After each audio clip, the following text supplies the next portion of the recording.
সুপ্রিয় নবম শ্রেণীর শিক্ষার্থীবৃন্দ, সবাইকে স্বাগতম জানাচ্ছি। তো আজকে আমরা তোমাদের প্রথম অধ্যায়ের উপর লেকচার 8 নিয়ে হাজির হয়েছি। তো আজকের আলোচনায় আমরা আর্কিমিডিসের সূত্র এবং প্লবতা নিয়ে আলোচনা করব। তো এর আগে আমাদের আরও 7টি ক্লাস হয়েছে এই চ্যাপ্টারের উপর। তো আশা করি তোমরা ধারাবাহিকভাবে ক্লাসগুলো করে এসেছো। আর চ্যানেলটি যদি তোমার ভালো লাগে বা দেখে উপকৃত মনে হও, অবশ্যই চ্যানেলটি সাবস্ক্রাইব করে রাখবে আর পাশে থাকা বেল আইকনটি অবশ্যই ক্লিক করে রাখতে ভুলবে না। তো চলো শুরু করি আর্কিমিডিসের সূত্র। তো অর্থাৎ আর্কিমিডিসের সূত্রটা কী নিয়ে মূলত, সেটা হচ্ছে অর্থাৎ পানিতে যদি একটা বস্তু নিমজ্জিত হয় বা নিমজ্জিত পানিতে, এটা কি ভেসে থাকবে নাকি ডুবে যাবে নাকি বাঁচতে থাকবে, এটা সমান ব্যালেন্স করে চলবে, সেটা এখানে আর্কিমিডিস সূত্র এবং প্লবতার মধ্যে পড়ে।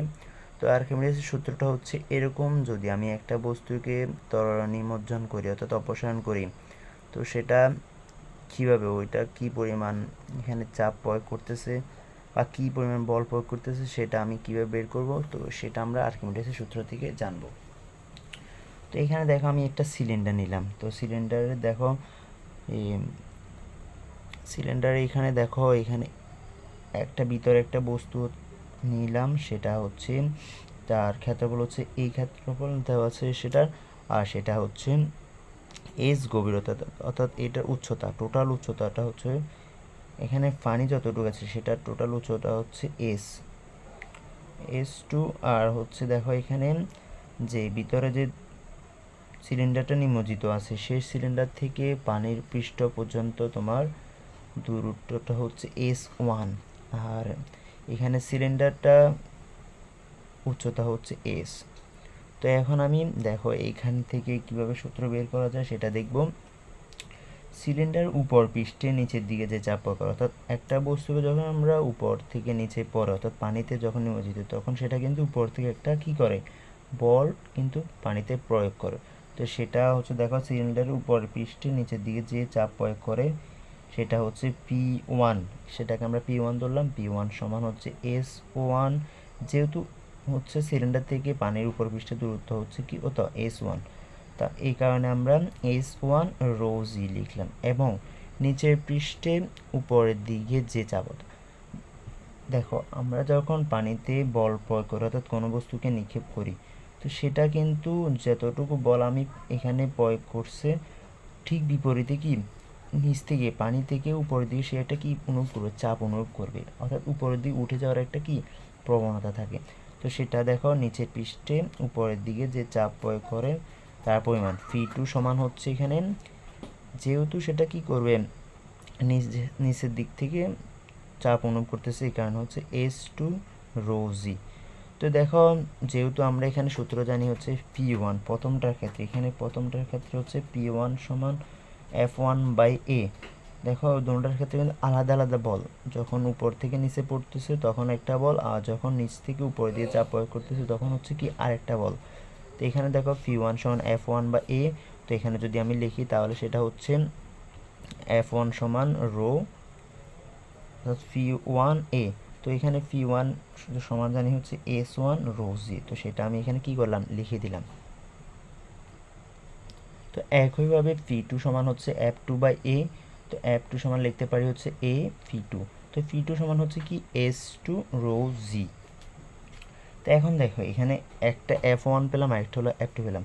তো কাজেই যেই বলটি অর্থাৎ যেটি বলটি হবে উপরের দিকে এবং তার পরিমাণ, তো এখানে দেখো দুইটা বল এখানে পেয়ে গেলাম। তো এখানে দুইটা বলের মধ্যে আমি কি করব, যে নিট বল অর্থাৎ যে বলটা প্রধান যে বলটা সেটা আমাকে তো এখন বের করতে হবে। তো এখানে মোট যে বলটা সেটা হচ্ছে F ইকুয়াল, তাহলে F2 ইকুয়াল F1, অর্থাৎ বড়টা থেকে ছোটোটা কীভাবে বিয়োগ হবে, তাহলে F2-র মান হচ্ছে AS2 রো জি, আর F1-এর মান হচ্ছে AH1 রো জি। তো এখান থেকে কমন নেওয়া যায় A রো জি। দেখো এখানে তো S2 আর S1 মাইনাস S1 রো জি। তো এখানে S2 আর S1 থেকে যদি তুমি বাদ দাও, S2 মাইনাস S1 বাদ দাও, তাহলে তুমি এখানে কি পাবে, S পাবে। তো আলটিমেটলি তোমার সূত্রটা হয়ে গেলে এরকম, এ এস রো জি। এখানে এ হচ্ছে ক্ষেত্রফল, তারপর হচ্ছে তোমার বি হচ্ছে এস হচ্ছে উচ্চতা, রো হচ্ছে ঘনত্ব, জি হচ্ছে অভিকর্ষজ ত্বরণ। তো আশা করি তোমরা আর্কিমিডিসের যে সূত্রটা সেটা তোমরা বুঝতে পেরেছো। তো এখন আমরা বোঝার চেষ্টা করবো যে বস্তু ভেসে থাকা বা ডুবে থাকা। একটা বস্তুকে যখন পানিতে নিক্ষেপ করা, অনেক সময় দেখা যায় যে বস্তুটা পানিতে ভাসতেছে, আবার অনেক সময় দেখা যাচ্ছে যে বস্তুটা কি পানিতে ডুবে যাচ্ছে। এটা কিভাবে হয়? আসলে ঘটনাটা হচ্ছে প্লবতার উপর নির্ভর করে।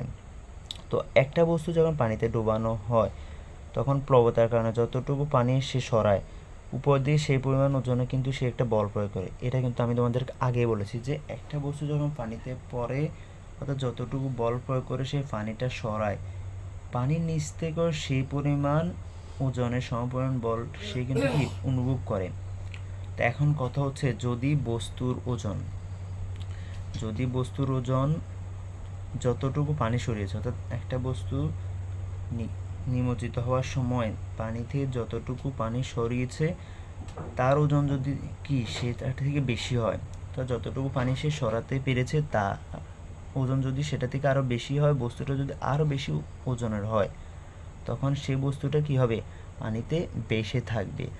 আর যদি যে বস্তুটা পানিতে নিমজ্জিত হচ্ছে তার ওজন যতটুকু পানি সে অপসারণ করেছে সেটার চেয়ে কম হয়, তাহলে বস্তুটা কি হয়ে যাবে? পানিতে ডুবে যাবে। আশা করি তোমরা বুঝতে পেরেছো। তো এখন আমরা দেখবো হচ্ছে কীভাবে সাবমেরিন, তোমরা সাবমেরিন অনেকে চিনো, সেটা পানির তলদেশ দিয়ে যায়। তো এখন কত হচ্ছে সাবমেরিন কীভাবে চলে। তো সাবমেরিনের ক্ষেত্রে বিষয়টা হচ্ছে এরকম যে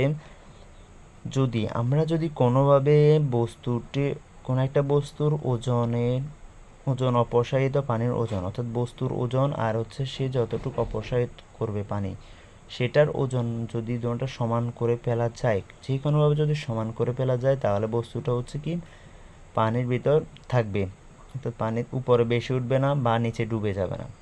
তো সেটার উৎকৃষ্ট উদাহরণ হচ্ছে সাবমেরিন। সাবমেরিনের প্লবতার ধরনটা এরকম, সে যতটুকু পানি অপসারণ করে বা তার ওজন হচ্ছে ভারসাম্য বজায় রাখতে পারে, যার কারণে সে পানিতে ডুবেও যায় না বা বেশি ওঠে না, নিচ দিয়ে চলতে পারে। তো আশা করি তোমরা আজকের ক্লাসটি বুঝতে পেরেছ।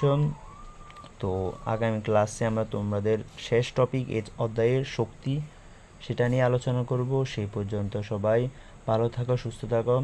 ধন্যবাদ সবাইকে, বিদায়।